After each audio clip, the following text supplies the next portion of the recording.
To delete your Canva profile and permanently terminate your Canva account, you can follow these simple steps. First of all you have to do is open any preferred web browser and go to the Canva official website and make sure you are logged into your Canva account. Once logged in, tap on the profile photo of yours in the top right corner of your screen. Now scroll down and there you can see settings option available. Simply tap on the settings and navigate to the Canva settings. Now here tap on the login and security from the left hand side panel.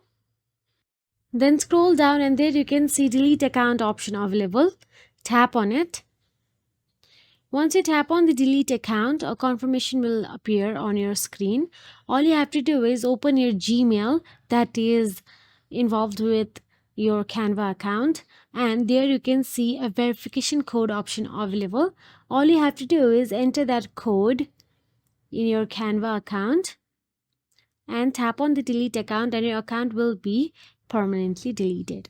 So that is it. If you found this video helpful, please like, share and subscribe, and thank you so much for watching.